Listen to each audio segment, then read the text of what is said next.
Good evening, ladies and gentlemen, and thank you for choosing WorldView Channel 247. In the next 14 minutes, we bring you the latest developments in the intensifying conflict between Iran and Israel. Over the past 2 days, after focusing its attacks under cover of darkness, the Iranian military has adjusted its strategy to strike Israel around the clock. This marks a departure from its earlier nocturnal-only assaults. Meanwhile, Israel has maintained its campaign of targeted strikes against Iranian positions for nearly 3 days. In the most recent wave of Iranian attacks, Tehran launched between 30 and 50 ballistic missiles at Israel's two largest cities, Tel Aviv and Haifa. Regional media report that a strategic facility in the port city of Haifa was hit, directly setting off a massive blaze. In Tel Aviv, multiple loud explosions were heard, though the extent of structural damage remains unclear. Israeli sources have confirmed that 7 buildings across the two cities sustained significant damage, and that several vehicles were engulfed in flames.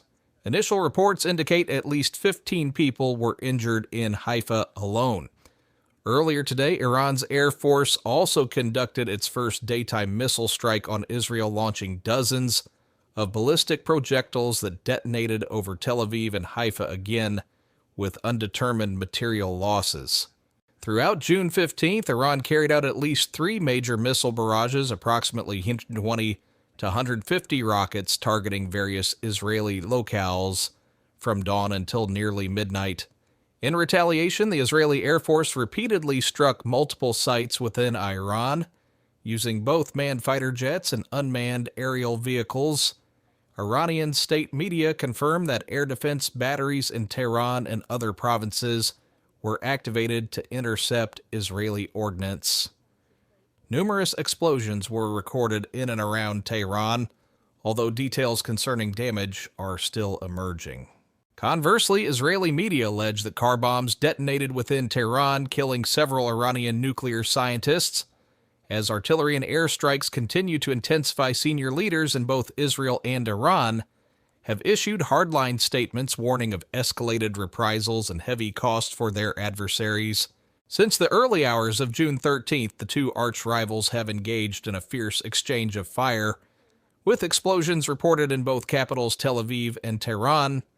In the crossfire, it is often civilians who bear the brunt of suffering, particularly the elderly and children, who are most vulnerable.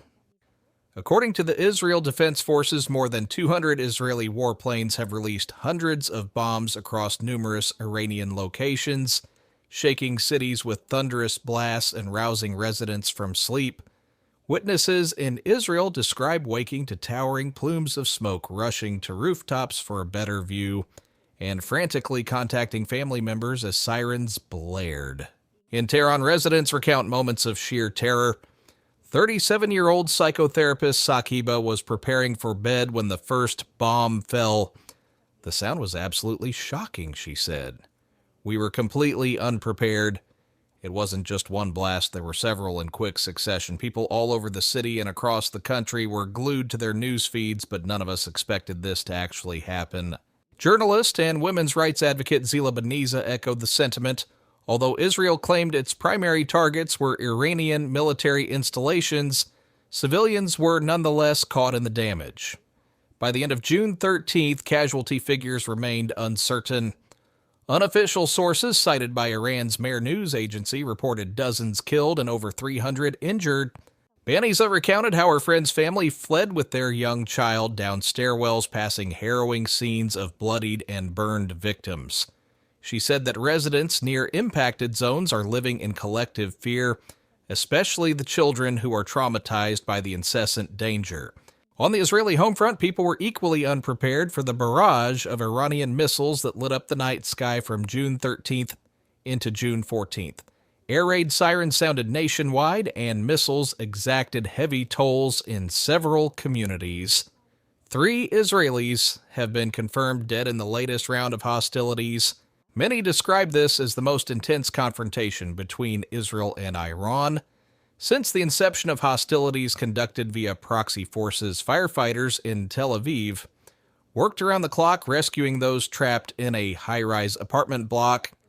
Resident Chen Gabazon said he and his neighbor scrambled to the underground shelter upon receiving the warning.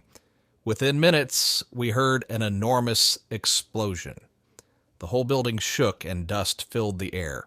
Juliet Levy, another Tel Aviv native, described the ordeal as one of the most terrifying nights I've ever experienced. The blasts were so close that the safe room door was rattling. In the city of Ramla, near one of the impact sites, a 60-year-old woman was killed when a missile struck in the evening of Friday, June 13th. Local man Ramadan, who took shelter with his wife and 4 children, said he was shocked by the devastating power of those rockets. Caspi, from the community of Beit Aryeh, roughly 30 kilometers from the Gaza border, commented on footage of a missile strike in the city of Hadera. This was on another level compared to the Hamas rocket attacks we've grown accustomed to. It was an extremely brutal night. Israel's Home Front Command warned civilians nationwide to remain near protected spaces and minimize travel in public areas until further notice. As of late June 14th, the IDF urged people to stay in fortified rooms during alerts. In response to the surge in Iranian attacks, Israeli officials have privately requested U.S. participation in a military operation aimed at Iran's nuclear program, specifically targeting the fortified uranium enrichment facility at Fordo, which is embedded deep within a mountain. Reports first surfaced in the Washington Post, citing 2 unnamed Israeli officials. Israel argues it lacks sufficient capability to neutralize the Fordo site on its own, given its subterranean defenses. Ambassador to the United States, Elon Berry, stated that any campaign would only be complete once Fordo was dismantled. The U.S. possesses bunker-busting munitions and strategic bombers capable of reaching such hardened targets. White House sources indicate ongoing deliberations at the highest levels in Washington. Although President Trump publicly denied any intention to join an operation, insiders say discussions continue. One senior U.S. official remarked, "Nothing that happens today is irreversible. We still hold out hope for a diplomatic solution should Iran be willing to negotiate. The quickest path to peace is for Iran to abandon its nuclear weapons ambitions." Despite these diplomatic overtures, Iranian authorities assert that any American actions in support of Israel would make Washington complicit in the conflict's fallout. Meanwhile, U.S. analysts caution that Tehran's retaliatory strikes must avoid U.S. interests in the region. The International Atomic Energy Agency reports no damage at Iran's heavy water reactor at Arak or its Natanz enrichment plant, both alleged targets of Israeli air attacks on June 13th.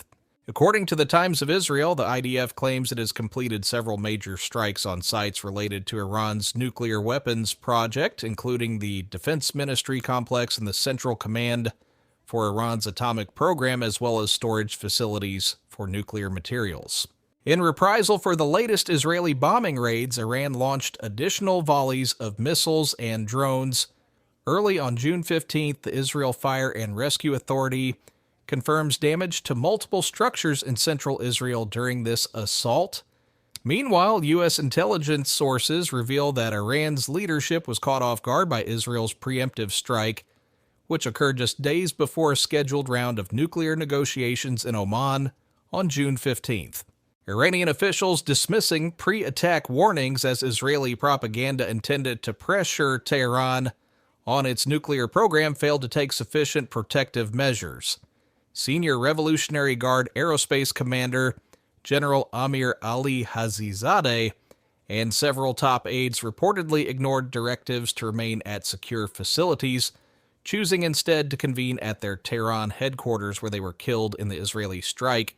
Hamid Hosseini, a member of Iran's Chamber of Commerce Energy Committee, described his shock over the apparent infiltration of Iran's security apparatus by Israeli intelligence. "They've been carrying out covert operations against our military and nuclear personnel for years," he said. But the June 13th strike demonstrates a new level of penetration and capability. Supreme Leader Ayatollah Ali Khamenei was urgently evacuated to a secure location from which he remains in communication with Iran's remaining commanders.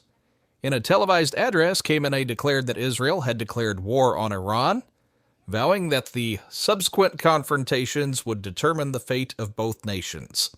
In a curious footnote to the crisis, German media reported an uptick in pizza orders to the Pentagon in the hours leading up to the first explosion in Tehran, speculatively attributed to deluge staffers working late on intelligence analyses. Social media accounts monitoring food delivery to the Defense Department observed a notable spike in orders approximately 1 hour before the attack. As this tit-for-tat exchange continues, the world watches anxiously. A senior White House official told reporters that while military options remain on the table, the U.S. still prioritizes a diplomatic resolution. Our message to both sides is clear: escalate at your own peril, but know that peace is still possible if Iran returns to the negotiating table. Senator Marco Rubio has condemned Israel's unilateral actions, calling them a dangerous precedent. Israel's UN ambassador Danny Danon, however, maintains that the operation was a matter of national survival conducted independently by the Israeli government to neutralize an imminent threat. That concludes tonight's special report. We will continue to monitor the situation closely and bring you updates as they unfold. Thank you for watching WorldView Channel 247.